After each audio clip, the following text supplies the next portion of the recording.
Support for this and all the other podcasts on the Marketing Podcast Network is provided by Momento. Yes, you can use AI to make your job as a marketer easier. Momento is built to put the power of AI in your hands. It can write social media captions, have it watch or listen to a podcast and suggest, then automatically create social media posts to promote the show. Heck, it can even listen to a podcast episode, then write a poem about it you can use on your company blog. Go check it out. MPN listeners can try it for free at bit.ly/MomentoMPN. That's bit.ly/MomentoMPN. I'm Nick Westergaard, and this is On Brand, helping you tell your story.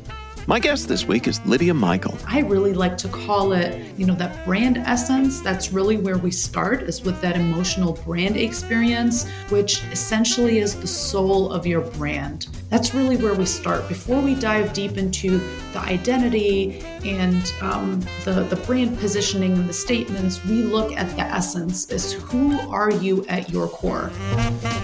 Lydia Michael is an entrepreneur, speaker, brand strategist, and author of Brand Love. She works with companies and organizations to develop brands and marketing strategies.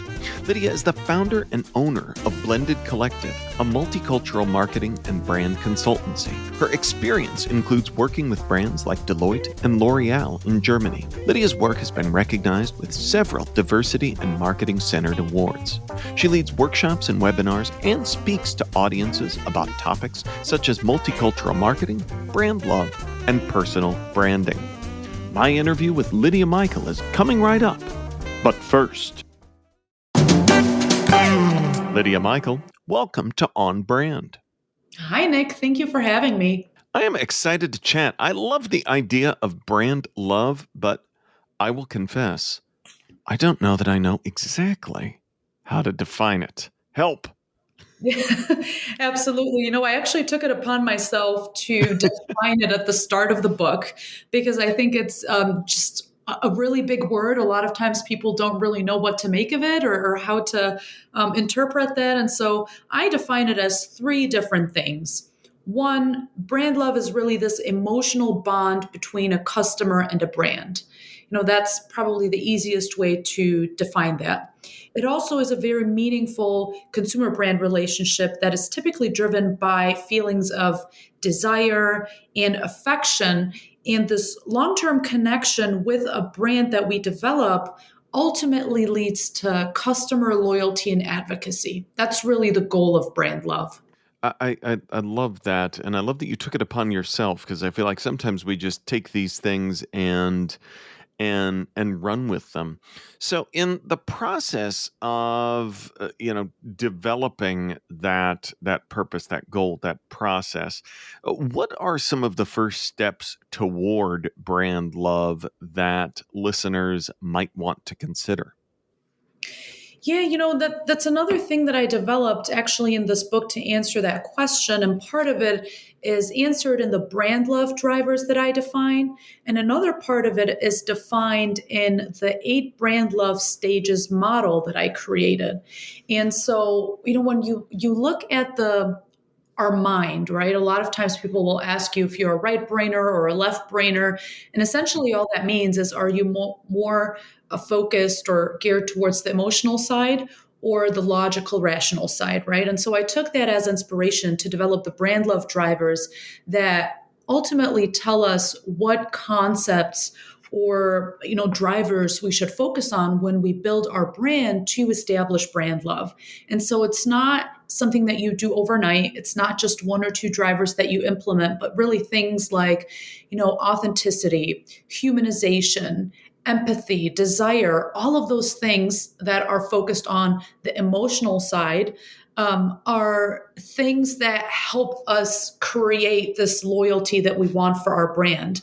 Also things like purpose, personalization, and trust. They're all really important factors or drivers, as I call them, that contribute to that. But at the same time, we also have to look at the functional, the more rational side of things when we develop our brand, because without that, brand loyalty is really, it's far-fetched. And so things such as consistency and convenience and, how can I be different? So that the element of differentiation, experience and quality and things of that nature are also really, really important that contribute to that and to the 8 stages that eventually allow you to, gain that loyalty and advocacy that you're looking for. That is so important. And I love the idea of drivers too, because I think that is a good mindset for considering this work as well.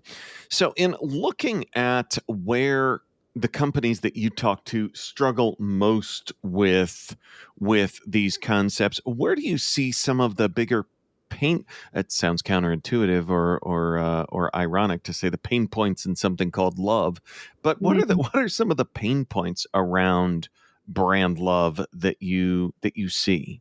That's a really interesting question. I think, and you'd probably be surprised at the answer because it almost sounds like that would be the easiest thing to do, but it's humanizing your brand. I think we get so caught up in business and marketing and following guidelines and business plans and marketing plans and how we're supposed to do things that we almost forget how to just be human. Because I think in branding and in marketing today, that's the one thing that not only sets you apart, but that also makes you more relatable, more personable, that creates this deep connection. And I find that when working with founders, especially, they of course know who they are. They know why they started the brand. They understand their purpose, mission, and vision, but they have a really hard time bringing that to the forefront and packaging that in a way that makes it accessible, that makes it desirable, and that really resonates on a human level with their audience. I always liken that challenge to, because it's usually in someone's head, like you said, a founder, a visionary leader, but it has trouble sometimes getting out of that individual's head. I always liken it to like it's sort of like you're mining for something. You've got to chip away at things and ask the right questions to get there. What's your way in when you can? It's almost like you can see it, it's there, but it's not ready for public consumption. Right. Yeah, that's actually my most favorite part, I think, in the work that I do is helping extract all of that knowledge and that information that I know is buried somewhere in their mind, in their heart. It's there. But, branding and marketing, it's a very multifaceted process that really begins with a deep understanding of what the brand is about, who it is, who is it for? How do you connect the dots? And how do you create this compelling brand story? And in order to get there for us, we have a very specific process in place that we follow. And so whether it's, most recently we worked with a business where we helped them come up with a business name. And it took us about 3 to 4 weeks probably to come up with a name and finalize that based on different brand exercises that we had to do, right? And also just research in the community and with current customers and really bringing out that brand essence and making sure that we create something that's not only long-term, but that's also meaningful. And that applies both to the example I just gave with the business name, but also to the brand identity, right? Where we also have to go through a similar process of extracting those or developing them sometimes, these brand characteristics that describe the brand. And I really like to call it that, that brand essence. That's really where we start, is with that emotional brand experience, which essentially is the soul of your brand. That's really where we start. Before we dive deep into the identity and the brand positioning and the statements, we look at the essence, is who are you at your core? And I think through brand exercises and very interactive and engaging sessions where we get to know the founders a little bit more, because a lot of times the brand and the company takes on the personality of the founders as well. It's not a must, but I find that a lot of Yeah. times that naturally happens. And it's really beautiful when you can connect the dots between all of that and package it into a beautiful brand that connects. As you talk about the soul of a brand and the essence that makes up that soul and, getting that, out of the head of a founder and into something that you can work with as a brand, it almost seems like an overlay for other aspects of a business. Things like core values and vision. And some of these things are kind of if they're well formed, they're inputs that you can use, but they aren't quite ready to serve as that essence and ultimately the soul of the brand. But it seems like it gets us on the right track. It's directionally sound, but it's not all the way there. What's the disconnection in some of those organizing ideas and what we need to build a brand that people understand internally and externally? Yeah, the mission, vision, and the purpose, that's really where we start, because that's the core foundation of any brand before you dive into more of the work and the exercises, right? And really the insights into the why. So why is this brand important? Why do people need it? Why do you think that something like this isn't already out in the world, right? How are you different, essentially? Those are really important for the foundation before we can build on the brand essence. And I think or the other elements too. But I think when we have that foundation, it allows you to always have this compass and this direction and really this route that you can go back to, where you don't get lost and you have a clear direction of, okay, this is why we exist. This is what we're trying to achieve. And this is how we're going to do it, right?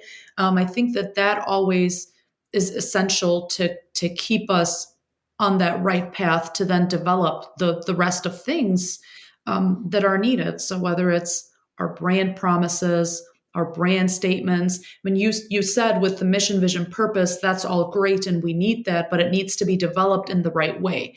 And what we find a lot of times is that when working with organizations and businesses, they might have those elements developed in some way or another, because again, they understand that they need those things, but they might not really understand how those things apply or translate across their platforms and their marketing in a consistent way. And what I mean by that is, you have your brand essence developed, you have your identity developed.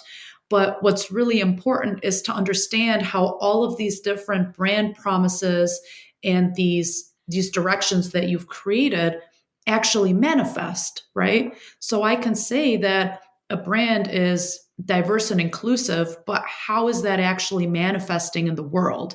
How are customers' perceptions shaped to understand that this is a diverse and inclusive brand, right? I mean, do you look at the types of partnerships that the company is creating, the type of content they're putting out, the programming? It depends on what type of brand it is, obviously, their code of conduct. There's a lot of different ways that these things need to be manifested. And that's really where we bring a lot of value to companies, because we sort of have this magic formula of pulling all of that together and aligning it in a way where it is actually ready for use. And it's not just in a document, sitting somewhere and you're like, okay, great, this looks great, but what do I do now? On Brand will be right back after this.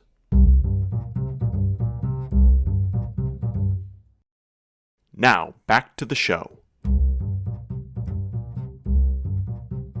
So, as you alluded to this a little bit with what we were just talking about, but since we're on a roll with almost defining the undefinable here this week on the On Brand podcast, I want to talk about another aspect of your work that you spend a lot of time on, and that is multicultural marketing. Mm-hmm. And certainly something that people recognize the importance of, but like brand love of, oh, yes, this, that. Wait, what is that? How do I do that? I don't know what I'm doing. So once again, for the second time on the episode, I will say, help. All right, I'll help you again. You make a really good transition here from the emotional part of marketing to the cultural part, because that's really with me and the work we do at Blended Collective, that's really our focus, is bridging that gap in marketing between culture and emotion and helping companies integrate both of those elements. And so culture is really important because when we look at the statistics, and this is based on the US Census Bureau statistics, about 20 years from now, by 2044, we see that 50% of the US population is going to be multicultural.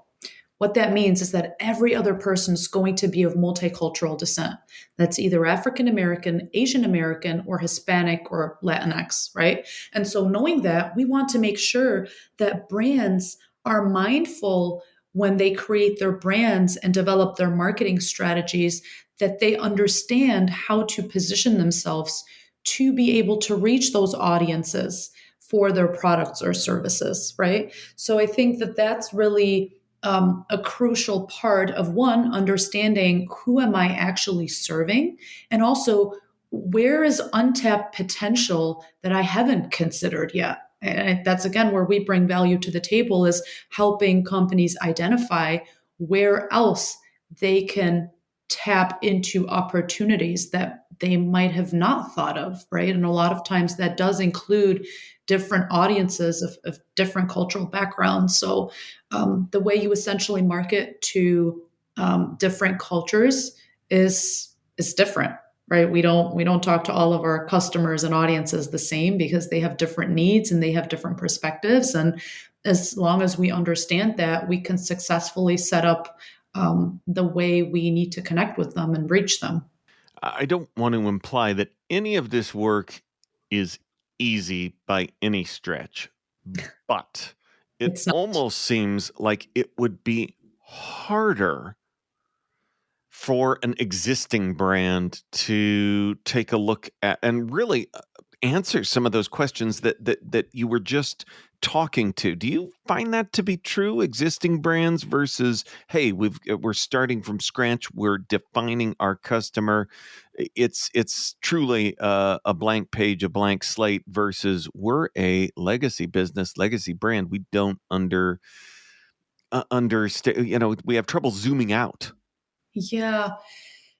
Yes and no. I think it really depends on the brand and the organization, because obviously, when you're starting out with a company from scratch and they don't have anything in place yet, it's really easy to mold what you want that to be and what you want that to look like, and sort of do all of that work in a very clean manner, if I can say it like that, from the beginning. Of course, that makes it easier. But I think also when a brand is established and it's more mature, as long as the brand understands who they are and who they cater to, but they realize that there's more potential that they haven't reached yet in terms of reaching more audiences. I think it just is sort of this expansion to what they're already doing. And so in that case, existing research can prove really valuable in terms of providing insights and how we can approach the next group of people we want to reach, right? Because we can see what has worked before, what hasn't worked, and what we can do better. When you're a new brand, you don't have that data and that insight to tap into, which makes it a little more difficult. So I think either way, there's pros and cons in each approach. I think that's such a great point, and truly an effective kind of glasses half full angle. Because there's for a legacy brand, there's a tremendous amount of intelligence that you do have that you Yeah. can use, and while you're trying to broaden that, you're not starting with nothing. There are things that in the process versus the almost the glass is half empty of the aforementioned blank page. Yeah, I agree.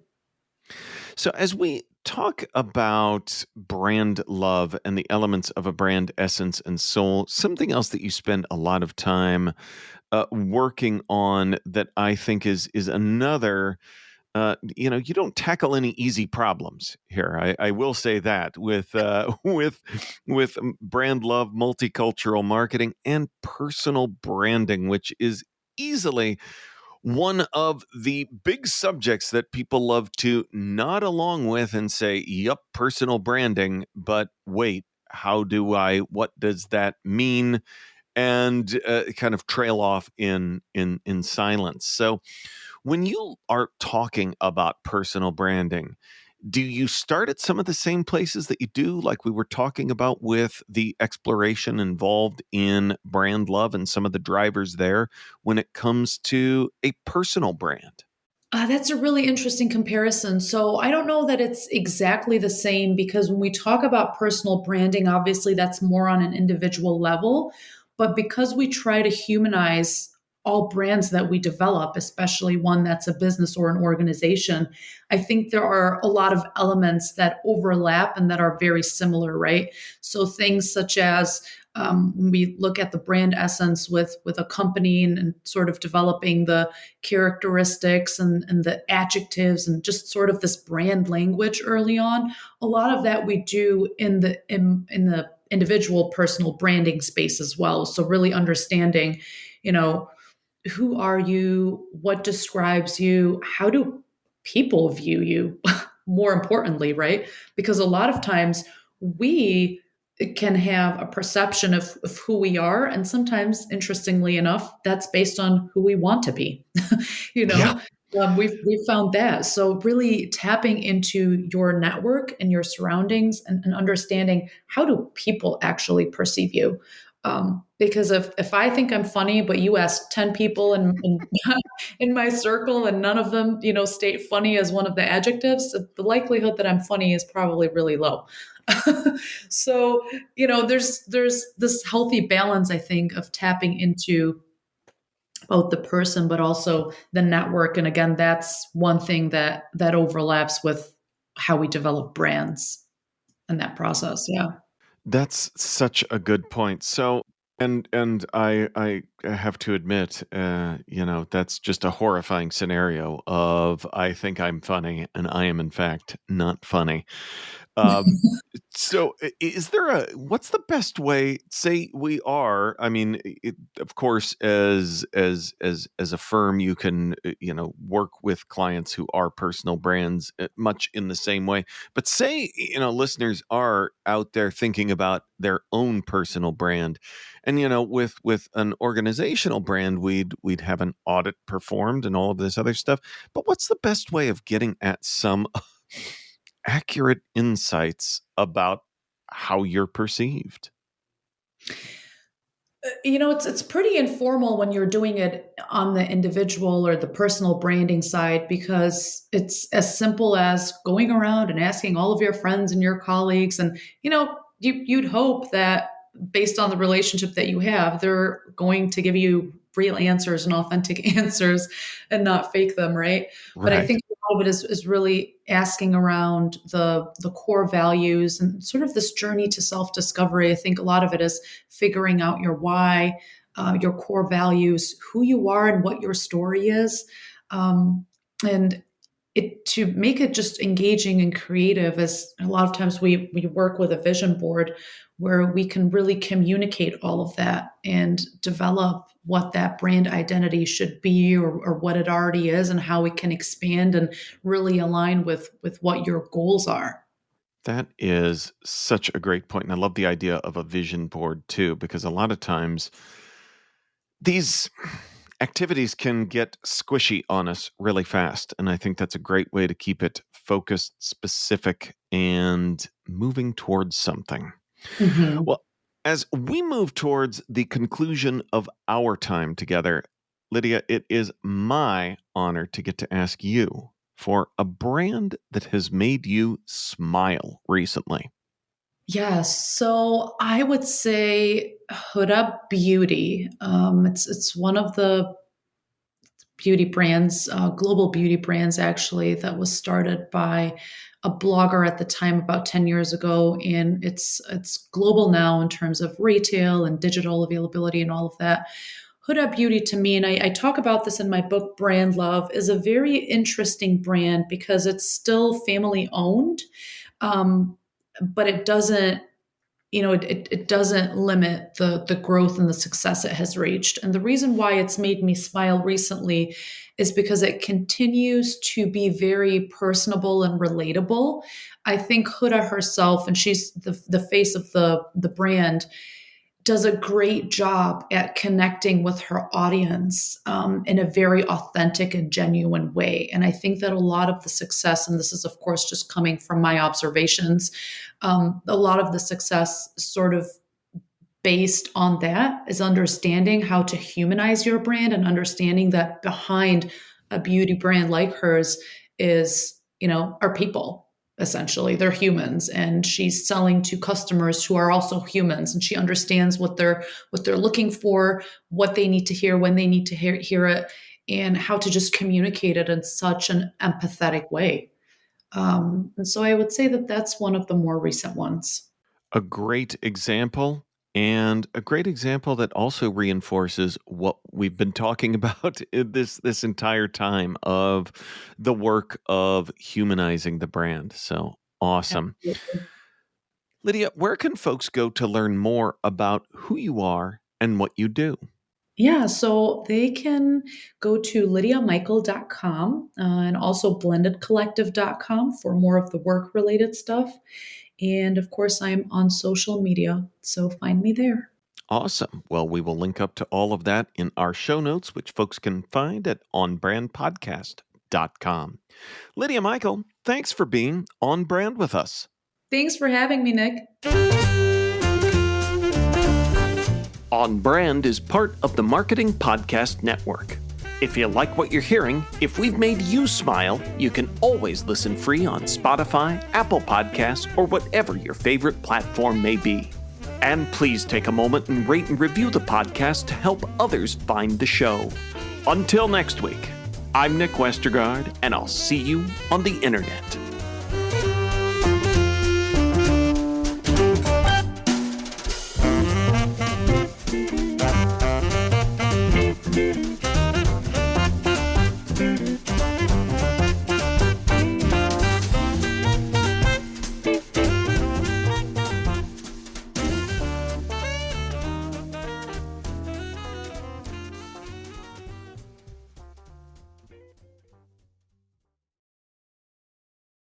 This podcast is heard along the Marketing Podcast Network. For more great marketing podcasts, visit marketingpodcasts.net.